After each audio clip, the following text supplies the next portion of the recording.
seketika itu juga muslim. Banyak juga orang-orang cerita-cerita para sahabat, termasuk Bahram al-Majusi. Kalau panjenengan pernah dengar Bahram al-Majusi, Bahram al-Majusi ini termasuk raja kaum Majusi, rajanya kaum Majusi waktu itu. Bahram al-Majusi ini salah seorang raja yang tidak pernah menyembah Allah, dan beliau ini tidak mau menikahkan putra putrinya dengan orang lain karena beranggapan, saya yang mendidik dari kecil, saya yang memberi makan dari kecil, kok mau diambil oleh orang lain.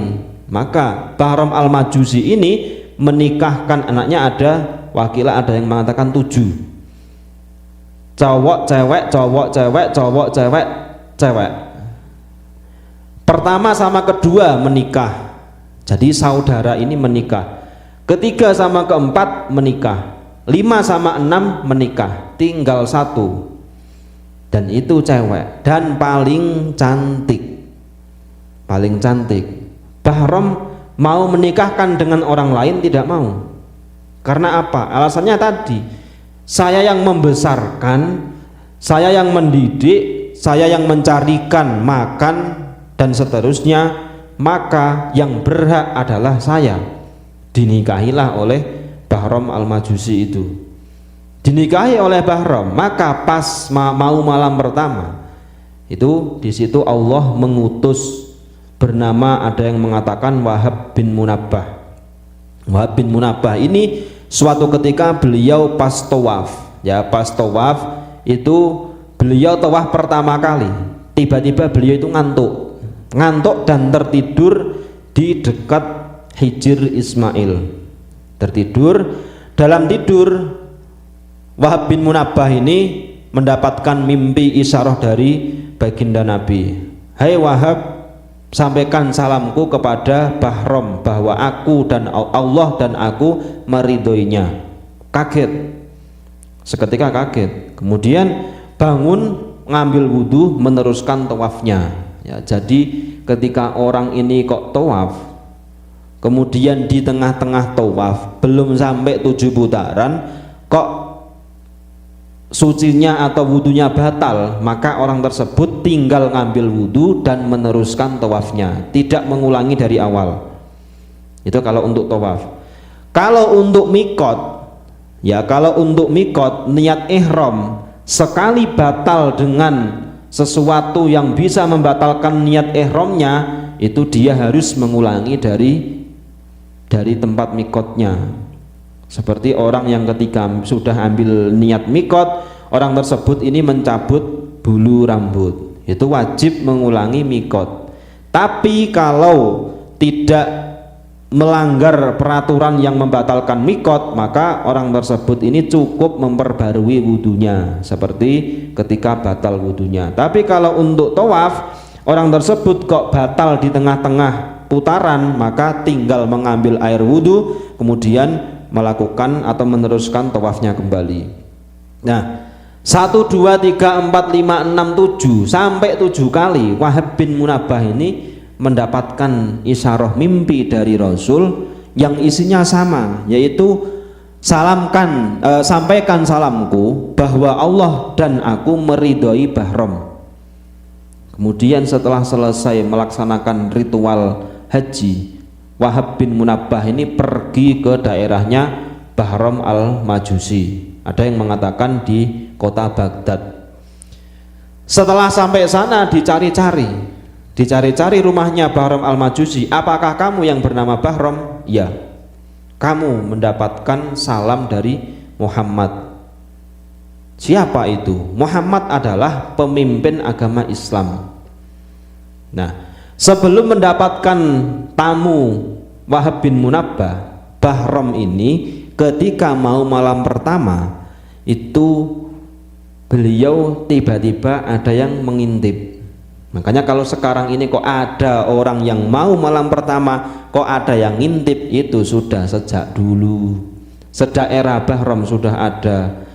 Nah, yang mengintip ini pertama intipan pertama, Bahrom tahu.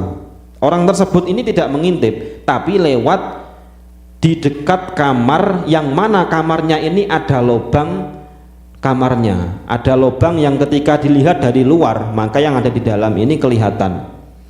Pertama, ketika Bahrom ini mau menemui orang tersebut sudah balik.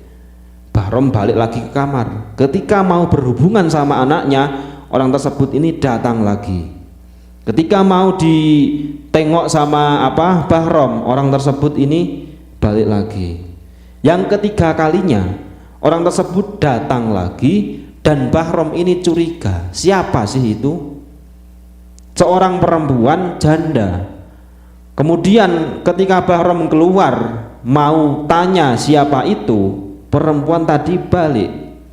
Sampai rumahnya, Bahrom mengikuti dari belakang. Ya Nisa, hai perempuan, kamu ini siapa?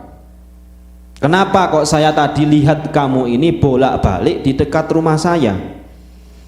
Perempuan menjawab, wahai sang raja, aku adalah seorang janda yang memiliki anak masih kecil, yang mana anak saya ini butuh makan, sedangkan saya tidak punya apa-apa. Awalnya saya berniat untuk meminta makanan kepadamu, tapi engkau ini bukan dari golongan yang menyembah Allah, sedangkan saya masih punya Allah. Kenapa saya ini kok mau meminta kepadamu? Maka niatku untuk meminta makan kepadamu saya batalkan, karena saya masih punya Allah. Tidak lama Bahrom ini pulang, ngambil makanan yang ada di rumahnya. Dikatakan dalam cerita itu kurang lebih 1 nampan, dibawakan macam-macam makanan, diberikan kepada diberikan kepada si janda, anak-anak yang punya anak kecil tadi. Kemudian si janda ini menerima, si Bahrom balik. Setelah balik, Wahab bin Munabbah tadi ini datang. Hai Bahrom, sesungguhnya saya adalah Wahab bin Munabbah dan saya diutus oleh Muhammad untuk menyampaikan salam bahwa Allah dan Nabi Muhammad ini meridhoi kamu atas apa yang kamu lakukan kepada orang lain. Sejak itu juga Bahrom itu terenyuh hatinya, kemudian mengucapkan asyhadu alla ilaha illallah wa asyhadu anna Muhammadan Rasulullah. Kemudian beliau terjatuh bersujud dan meninggal ketika sujud. Itu salah satu cerita. Banyak para para pendahulu dari kalangan sahabat Nabi, tabiin, mereka ini bersyahadat karena menyaksikan Allah ini sebagai satu-satunya Tuhan. Maka kita sebagai umatnya Muhammad harus punya rasa cinta dengan kalimat tauhid, harus punya cinta. Syukur-syukur Pak, syukur-syukur kalau kita ini bisa mendapatkan talqin kalimat syahadat. Jadi kita ini ditalqin kalimat syahadat oleh siapa? Ya oleh guru yang punya sanad atau yang punya kedekatan khusus dengan Allah Subhanahu wa ta'ala. Tapi kalau kita tidak menemukan, ya silahkan, boleh dengan berzikir la ilaha illallah Muhammadur Rasulullah.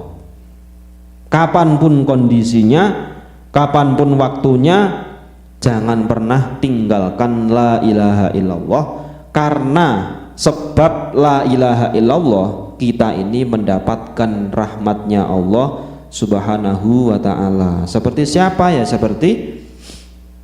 Seperti an-narojulan tadi, lelaki yang harusnya masuk surga, tapi Allah ini tidak jadi memasukkan ke dalam lelaki yang harus masuk ke neraka, tapi Allah tidak jadi memasukkan ke neraka berkat la ilaha illallah.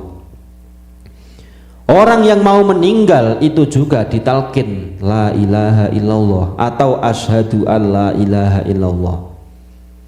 Karena apa? Karena kalimat tauhid itu sangat berharga. Sangat berharga.